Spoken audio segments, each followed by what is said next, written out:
You're now watching Winter Nightwolf Live, a Cliffside production.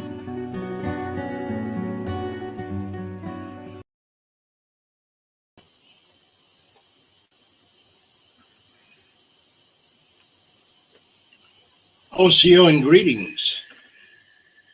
I'm Winter Nightwolf and welcome to Winter Nightwolf Live.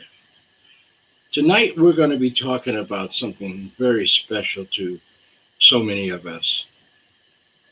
This is February, and February is Black History Month. We're going to be talking about the intersection between Africans and Indians, as well as Black Indians.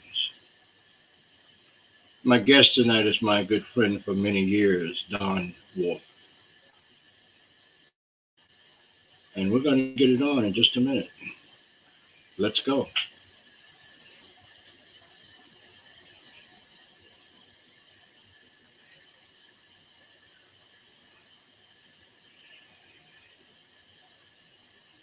Hello, Sandra Hope, my co-host for this evening.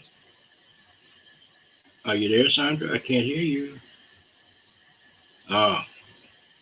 Microphone don't work? Okay. And my good friend for many years. He was in high school when I was a little boy.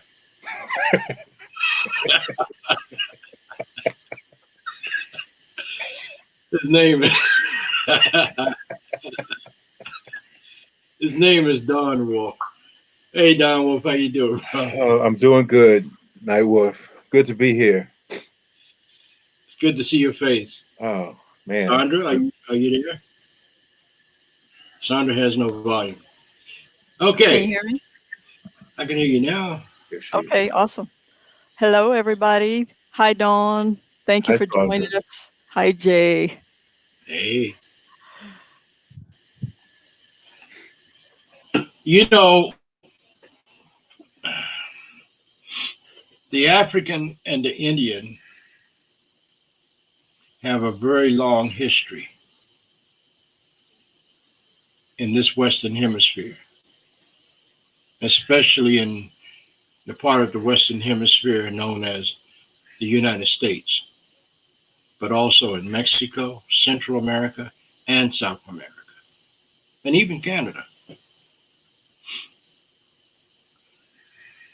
You know, you get into debates with people that really don't know what they're talking about, and they say stupid stuff like, oh, the first people here were Black people. No, not true. Not true. And I always ask them, well, who did they meet when they came over to the Western Hemisphere? And they look at you like, what you talking about? I said, there had to be somebody here. 50,000 years ago, about then, was the first time that Black folks actually came to the Western Hemisphere. And they were Phoenicians.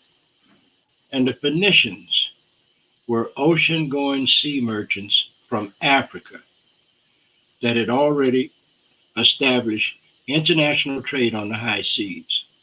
They didn't come here to take anything from us or marginalize us or anything else like that. They just heard that there were some people on the other side of that big piece of water that we call the Atlantic Ocean.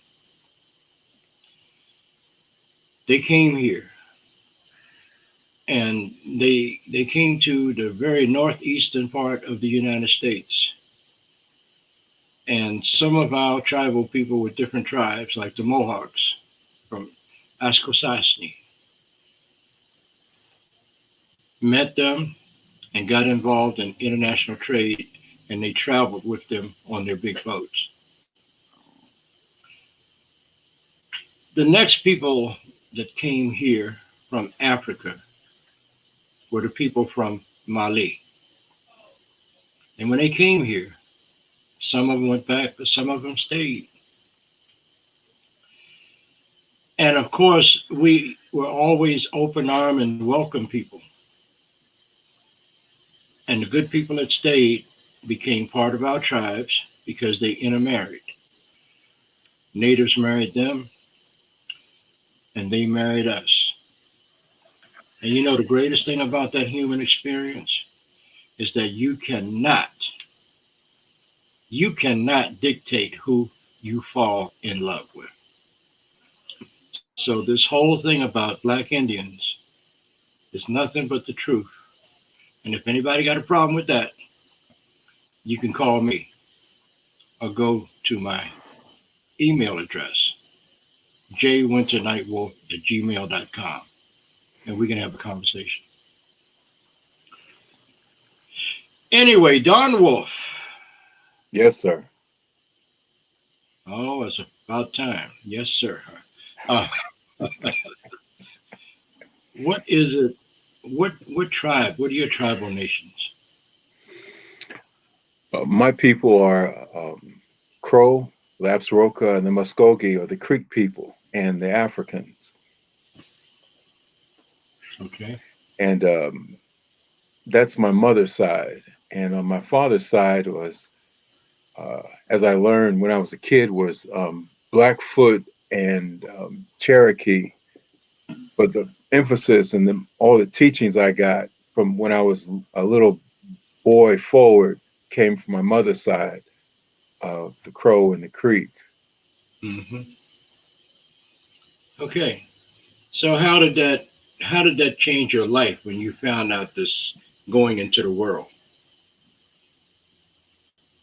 My my grandfather, who taught me, um, gave me a gift. He taught me, and I can remember everything, but not going into that. There was one of the things he said followed me into adulthood, and he told me he often he said, "Tell no one until such time." And the type of kid I was, I just kept my mouth shut and lived, functioned, played, ate, and all that. But when it came time for me, and I left home in my early 20s, um, I found a man I became close friends with. We're still tight to this day. It's a black man, and I told him, and he was uh, happy, and we started a discussion. And my first wife at the time came out, and I won't use the words that she used, but she blasted me for that Hmm. and gave me the definition that black folks held about themselves, and that cut me to my core. And that's when I understood that my what Pop meant when he said, "Tell no one at such time." The reason that was important because it's this is a uh, has affected many uh, black, African, and Indian mixed people. Uh, was that there was something inside of the thinking of black Americans that something happened, we believe, during slavery that rejected that part, and overcoming it was not at the top of the list. And so fast forward some decades later, um, I was involved in the ceremonies and the sweat lodge, and I earned the right in the Native community to do certain things. I was just part of the living that I was doing in this country or in other countries that I was in. And um, my parents periodically would ask me how I was doing. They were specifically talking about functioning uh, as a mixed blood in the black community. And I said, "Daddy or Mommy, um, I just do the work because we're all born to do whatever the work is." But what I've discovered, I think I'm getting sidetracked from your question, but it pricks a nerve with me because what I had to learn was not to focus on the adults, it was the children. And the children all over, I'm just focused on DC right now, DC and Maryland, Southern Maryland. I was I was moved by how many of these children were having dreams about their their people, the red people that was in their bloodline. And they could not find anyone to tell them what they were remembering. And the importance of this part of the story is how deep our ancestors on this land, on Turtle Island, spoke into the land and into the children and kept going, and it maintained identity no matter what the whites had done. Those were some of the stabilizing things in those who've become the Black Indians. Wow. You know, William Loren Katz wrote this book called Black Indians. Right. Mm-hmm. We just lost him about 2 years ago. He was a friend of mine. And I remember. he had been on my then radio broadcast quite a few times. And that's a good book, reference book to start with. So all of you out there that are wondering about Black Indians, you need to get a copy of that. It's called Black Indians by William Loren Katz.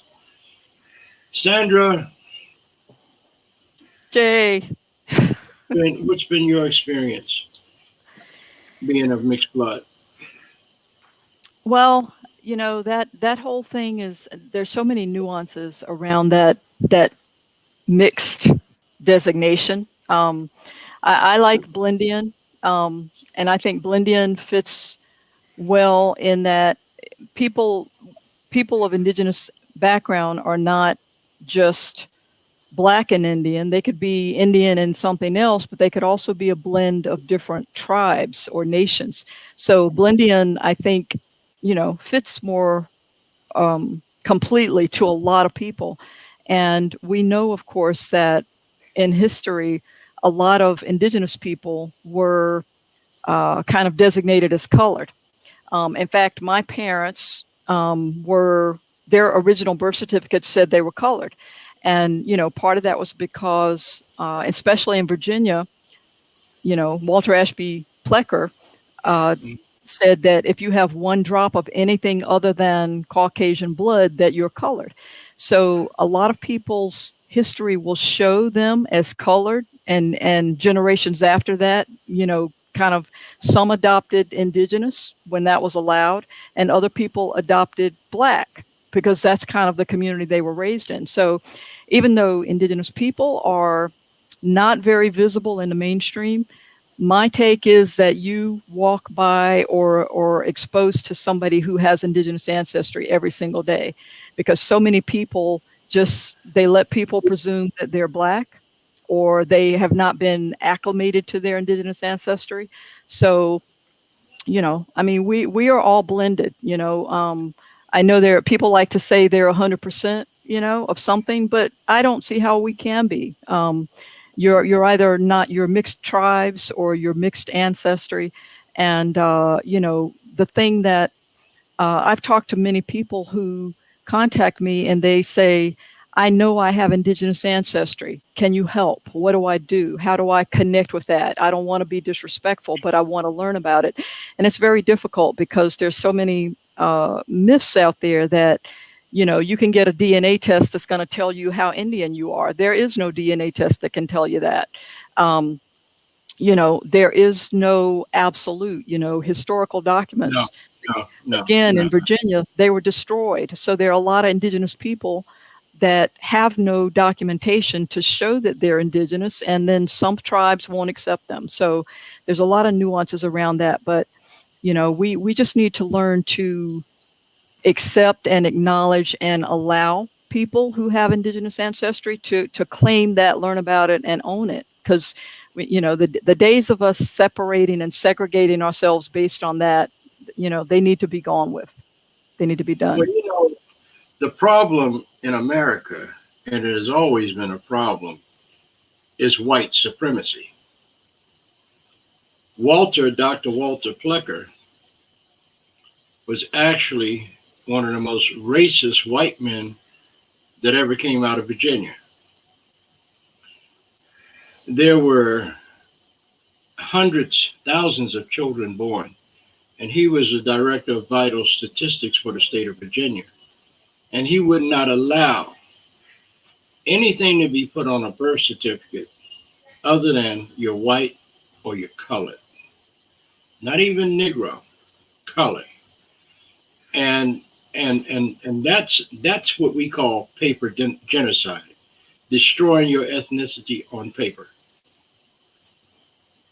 You know, Sandra, I spent some time in Oklahoma, and when I went there years ago, about 10, 12 years ago, I was invited to come to the Red Earth Powwow in Tulsa. And when I got there, because of the radio show that I used to have, I was invited there, and they took me into the circle of honor. And I asked them, I said, why do I get this honor? They said, because you're the only Indian on the radio ever out of Washington, D.C. that don't have a problem with speaking up for Native people's rights. I said, okay, thank you. Later on that afternoon, I met a lady by the name of Marilyn Van. And Marilyn Van is the president of the Cherokee Freedmen's Association. Now, for those of you that don't know what a freedman is, a freedman is somebody within a tribe with Indian blood, with black blood. And at that time, it was Chief Chad Smith, the principal chief of the Cherokee Nation of Oklahoma, that was trying to put all the freedmen out of the tribe. And his thing was, if you all stand behind me and we get rid of these freedmen, then your monthly allotment will be a lot larger. Well, no. There were black people married to Indian people on the East Coast long before there was a Trail of Tears and the origination of the Cherokee Nation of Oklahoma. It was called the Cherokee Nation. And the thing that really bothers me is how so many people buy into this mess. My mom's dad, my grandma and grandpa. My grandmother on my mother's side, I'm her complexion, and she was a full-blood Cherokee. My grandfather on my mother's side is Don Wolf's complexion. And back then in the 20s and 30s, it was a price on Indians' heads. So a lot of dark-skinned Indians hid within the identity of black people because Indians were on the run. And they were scalping Indians and selling those scalps to the government. So this whole coloration thing is nothing but a farce. You know, I have Indian friends that from South Dakota that are darker than Don Wolf. And I have Indian friends from Florida and other parts of the country that are almost as white as white folks.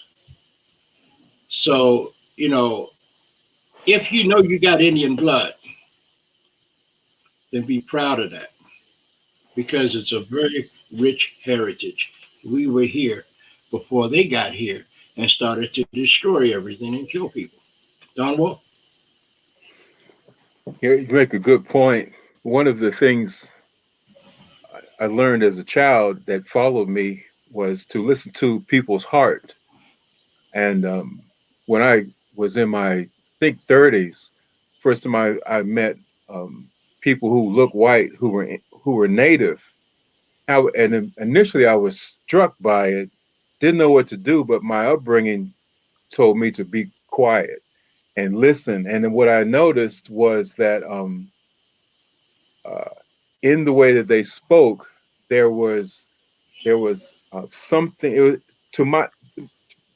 to be very clear, what I saw was I could hear, not saw, I could hear their ancestors. That's what I'm trying to say. The reason I'm pointing that out is that I've noticed not only from reading, and I'm not reading and learning native stories, I noticed that there was a particular way of listening And it was very similar to what I saw when I was living in Africa, where people, particularly the elders, whatever you said, they were listening to the voice of your heart. And these are characteristics that are in the Native community and in the African community. And I suggest that was part of what linked the Africans in Africa out of Mali first over here. There's no writing of this, but I believe that those are the things that linked us heart to heart. Is learning how to listen to the heart. And there's the challenge is that we have been immersed into something that is so difficult to navigate, because there are absolutely wannabes out there, as Jay calls them. They're from the Wanabe tribe. There are certainly people out there like that, but there are also people who don't want to be who are.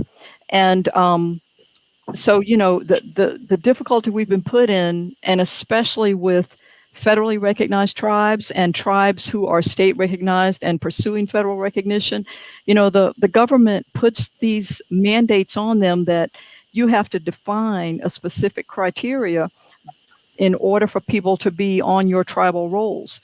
And if you don't meet that criteria, they can't allow you, or it threatens their federal acknowledgement. And, I know people who their full-blooded brother is on the tribal roll and they are not, people who are first cousins, they have a direct relationship, but they are not allowed on the rolls, because if the tribe breaks their criteria, the government will say, oh, nope, you're not a tribe anymore. There you go. And, so many of us have an innate longing to connect with our Native ancestors. I feel our Native ancestors are calling to us beyond the grave to connect. That part of our heritage is dying due to blood quantum and the destruction of records, names, and on different roles, such as the Dawes roles. But that is a colonizer's mandate. This whole thing about blood quantum, that's not ours. They put blood quantum in as a requirement for tribes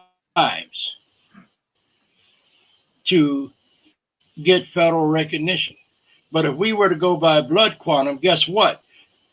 It won't be too much longer before they will eliminate Indians on paper by virtue of the fact that they don't have enough Indian blood, which I think is wrong. I got a message from someone that says, D.B. Cooper, it says, I live in Maryland. I always heard from my great-grandma that we are Native. My family are originally from Beaver Dam and Ladysmith, Virginia. I know where that is. And he want to know, do we have any ways to trace, help Cooper trace ancestry? Yeah, that's one of the most relevant questions. I've probably received in the last year 10 people asking the same thing. But the answer is not ancestry.com. No, don't do that. Go ahead, Sandra. I didn't mean to cut across you. I just had to put that point in there.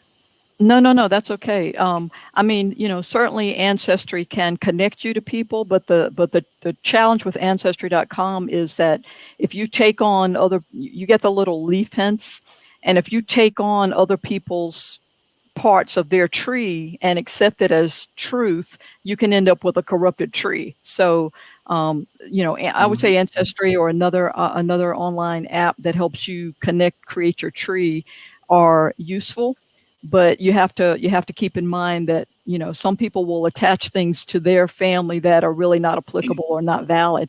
So it's a tough thing, I think before. Go ahead, Jay.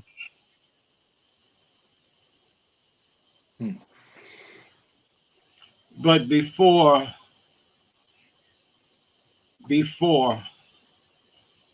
the white man came across the Atlantic Ocean, native people were from medium brown, reddish to dark people. And this whole thing about all of these folks that are so light complected, that's because that one of those white men raped somebody's grandma, a great grandma, and a baby was produced. So this whole thing being light, you're right, that's not true. And And sometimes the you're other thing right. too is that, have any of you heard of the $5 Indians? No. White What's that? folks that are actually white but are not Indian. Back during the time of incarceration, okay, but back during the time of them capturing and incarcerating our people, and they made all of these treaties with our ancestors. And they had these Indian agents that were in charge of giving our people food because they gave up their land. Mm-hmm. And you had poor white folks out there on the prairie and beyond the Mississippi River that were trying to survive too. But they saw all of these wagons full of supplies, food coming out there. And they would go to the Indian agent and say, look, what do I have to do to get some of that food? Well, you got to be an Indian. Well, I'm not an Indian, but I can give you $5. And that's what happened. And the rolls got infiltrated by people that were not of Indian blood, white folks. I don't have anything against white folks, not all white folks, but I do have something against white folks that are imitating us just to get our benefits. Go ahead, Sandra. Yeah, I was going to say it is true what you said about there being some rape Or, and all or that is it stuff in you, the past. But there's also Don Wolf? like, Somebody. you can't hear me, Jay? Hello? Can you hear me? I hear you. Can you hear me? Okay. I don't know. We lost Jay. So I was just going to say that in my ancestry, of course, I look light, right? I'm very light. I have green eyes. I was Oh, raised from day one as indigenous, and both of my parents, brown skin, brown eyes, dark brown hair. And but on my mother's side, in her ancestry, I have white ancestor who was married to a Nanseman. So I have, on my mother's side in my ancestry, I have, I do have white ancestry. But sometimes that stuff skips a generation. So I'm light. People don't really look at me and say, "Oh yeah, there's a native woman." They look at me and say, something's going on. I don't quite know what it is, but I don't know what she is." So, but in my mother's side, my Nanseman ancestry, uh, one of my mother's ancestors was married to a white woman. I mean, I'm sorry, a white man. So that's where I think I get my color. But I am, if you ask me, my heart, my community, my culture, my beliefs, I am 100% indigenous. But that's the only thing that's going to make me 100% indigenous. If you look at my ancestry, if you look at my DNA, if you look at my blood quantum, I am not 100% indigenous. But, I was raised to be 100% indigenous. what a compelling what a compelling life that have you had. Have you traveled outside of the country, or do you lecture, or do you work with children? No, I don't. I have quite a few things going on. Of course, I have a couple of nonprofits that I'm working with, and I do a lot of things with indigenous related people, but not specifically with children. That, wow, that's have you are there socially any things that you've run into, like finding jobs? Has your being native been a hindrance to getting certain jobs? It's interesting you say that. One of my coworkers some years back told me that I had the best of both worlds. And I said, why? And he said, because you're indigenous, but people don't see you as indigenous, so doors don't close for you. You know, doors are open for you that would not be open for somebody who looked indigenous.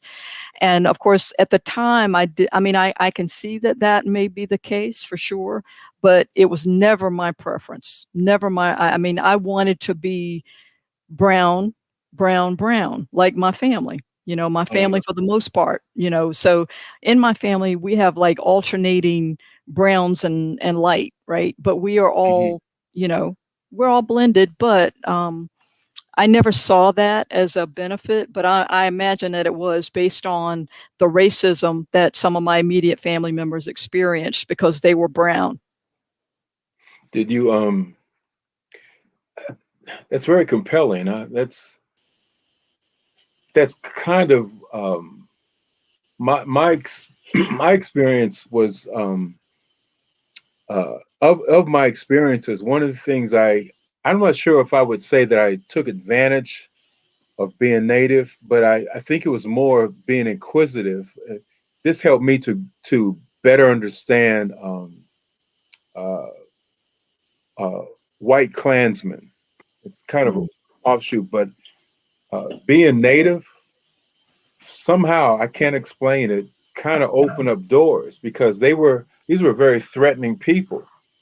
And so I think one of the questions I have for you is how did you uh, interact, or did you have to difficulty interacting with other groups, social groups in the United States?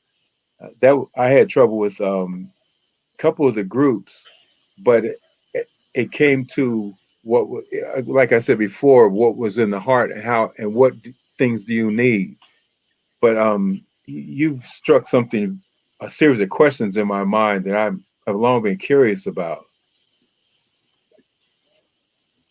Wow. What part of the country do you live in? Well, I live in Virginia now. I was born and raised in North Carolina.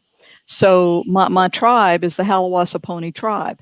And the Right. Halawasaponi tribe are a blend of different tribal groups, you know, that were in North Carolina and Virginia, perhaps some in South Carolina as well. But we're a blend of many different tribes. I would say 4 or 5, maybe 6 different tribes.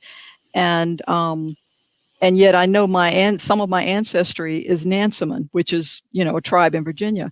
So, you know, we are a blended tribe. And I think one of the interesting things growing up in that community, no one in my tribe ever made me feel excluded as an indigenous Oh, person. I mean, my parents are indigenous. My parents were both brown, brown, brown. I look like I do, and I have cousins who look like me, and then I have siblings who look brown, brown, brown. But nobody in my community ever made me feel like I was less than indigenous. And so, in my mind, no, I won't ever allow anybody to make me feel not indigenous yeah. because I know I am. You know, for all those things that I consider part of that. Hmm. Um, but I think Jay is back now. Jay?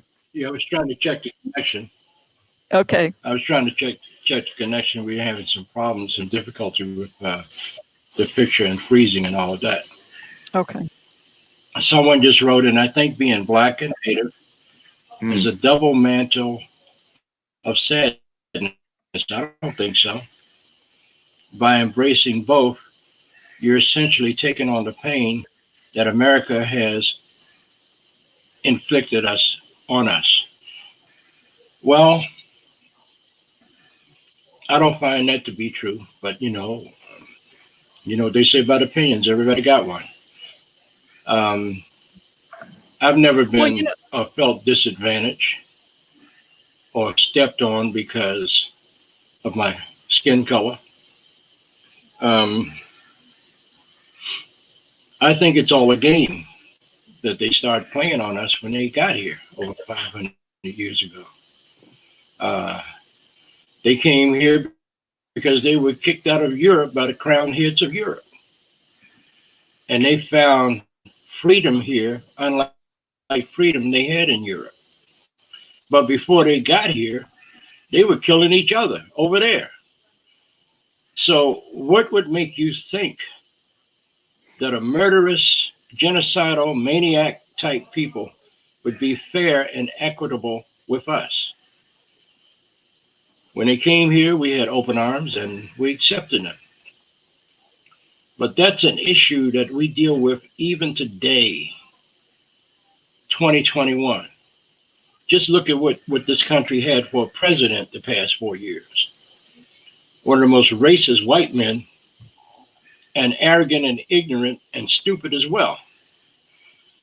I took issue with him when he first decided to call one of my heroes, Colin Kaepernick, and members of his football team that took the knee only because they were fighting against the same racism that we've been fighting against for hundreds of years.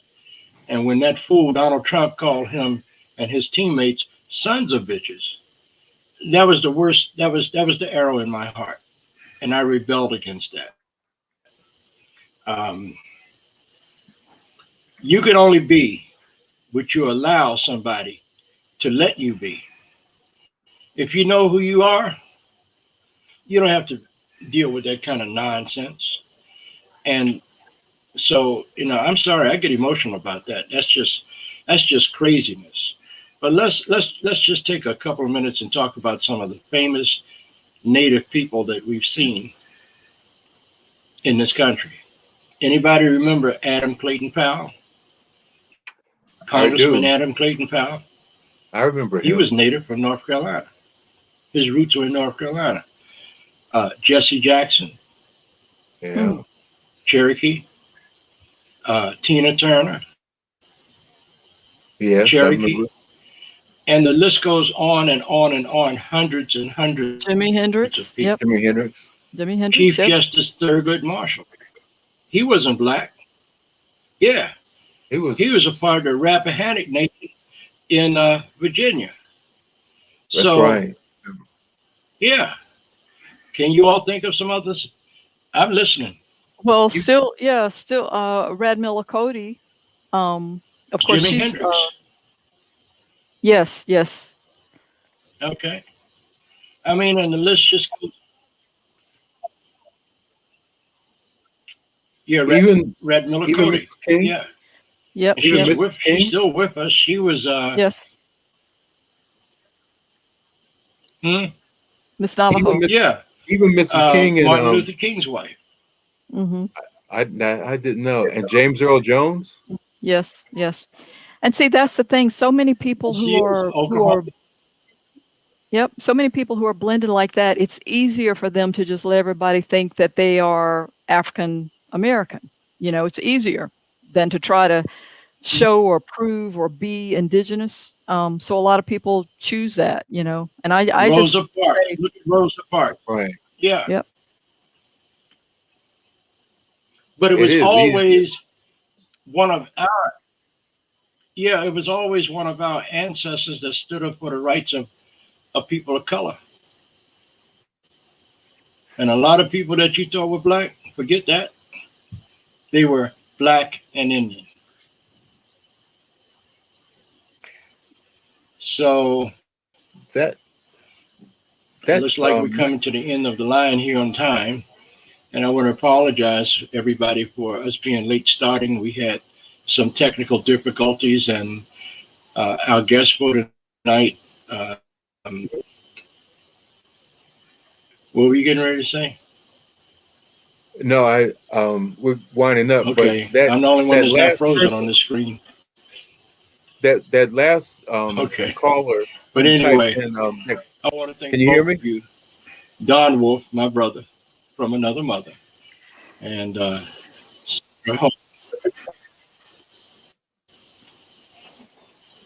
yeah, we apologize for the delays. Technology is a challenge. That last caller's question got to me, and we could do a part of a show on that last question, because there was a lot of pain in there that I've heard many times before, but it's a hard question to answer that he posed. I don't think we have time for that one. I wish he was here, whoever that caller was, to answer that, to ask that question, to get some clarity on it. Yeah, I expect that for the rest of the month, because this is, Black History Month. I expect that we will be touching on this in some capacity on the remaining shows. I hope so, because Well, it would be next help week, to a lot of people. next week, my guest is retired U.S. Marshal who's Black and Indigenous. Hello. We're Okay, here. my guest next week is retired U.S. Marshal Matthew Falk, who is a black Indian. Oh, And I want yeah. to apologize to everybody for the technical difficulties that we're having, and hopefully we'll have that cleared up by next week. And so I want to thank Don Wolf. I want to thank Sandra Hope, and my executive producer of this television show, Winter Nightwolf Live, Leslie Fry. Until next week, we'll talk. And the little bit of music that you heard tonight was provided by Canyon Records. So if you like some of the music, you can always go to canyonrecords.com and see what they have to offer. They've been around for almost 3/4 of a century. They've got stuff in their catalog. Any of you remember the Lone Ranger with Tonto? Yes. Well, Tonto's name was Jay Silverheels. They actually have recordings of him. So until next week, I'll talk to you then. Da-da-da, Kauai, Wado. Oh. Thank you all so much. Have a good week. Thank you for having me. Thank you, Don. Good night.